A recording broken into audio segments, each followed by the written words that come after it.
Bonjour chers frères et sœurs, soyez le bienvenus à cette prière du matin. Commençons notre journée sur l'amour de Notre-Dame, sur ce regard bienveillant de notre Maman du ciel.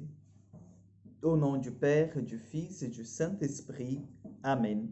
Je vous salue Marie, pleine de grâce.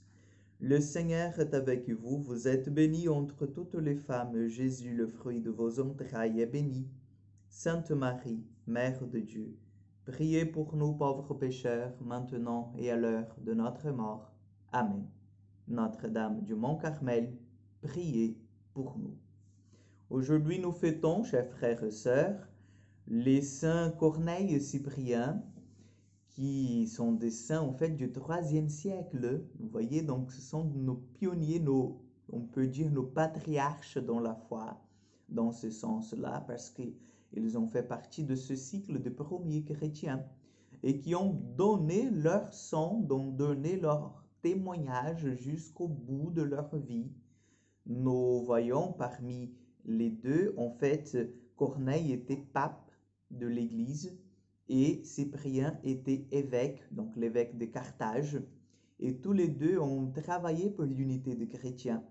Notamment, ils ont travaillé parce que dans l'Église, à leur époque, l'époque de persécution, il y avait beaucoup de chrétiens qui ont apostasié pour garder leur vie. Sinon, ils allaient être condamnés à la mort.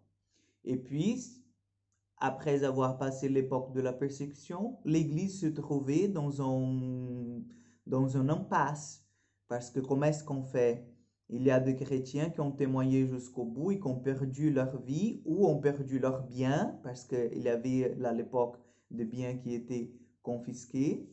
Et comment est-ce qu'on fait avec ceux qui reviennent maintenant et qui demandent en fait d'être réintroduits dans la communauté chrétienne?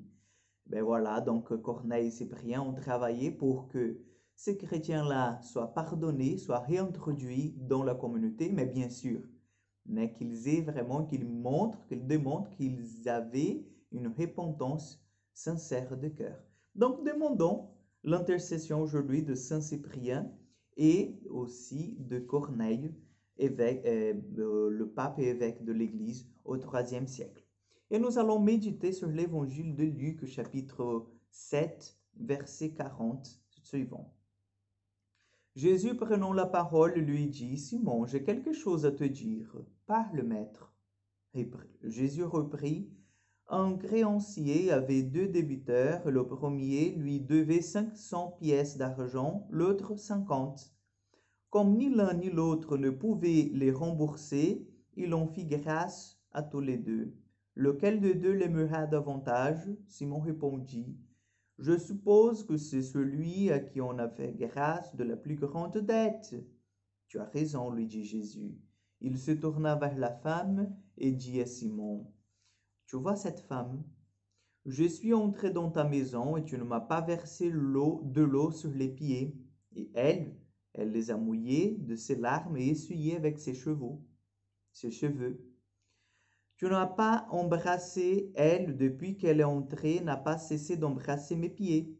Tu n'as pas fait d'onction sur ma tête, elle a répandu du parfum sur mes pieds. Voilà pourquoi je te le dis, ses nombreux péchés sont pardonnés, puisqu'elle a montré beaucoup d'amour. Mais celui à qui on pardonne peu montre peu d'amour. Il dit alors à la femme, tes péchés sont pardonnés.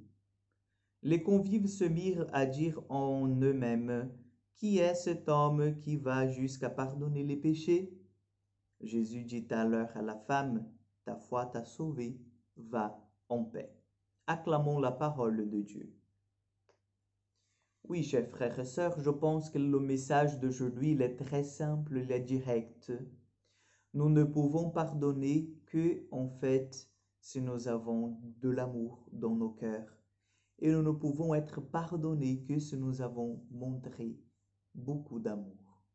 C'est la logique, c'est la mathématique, c'est la monnaie d'échange du Seigneur, c'est l'amour.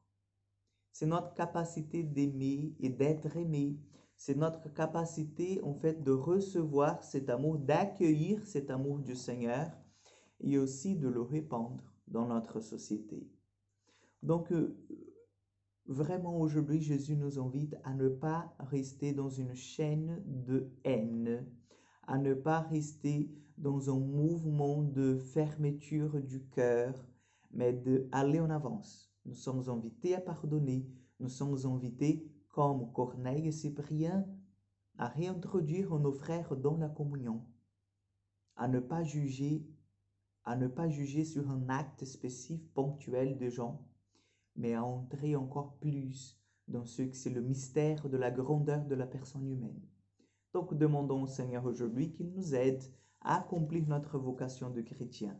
Et la vocation du chrétien, c'est d'aimer et d'être aimé. Le Seigneur soit avec vous. Que Dieu Tout-Puissant vous bénisse et vous garde, le Père, le Fils et le Saint-Esprit. Amen. À demain pour encore une prière du matin et que Dieu vous accompagne pendant toute cette journée.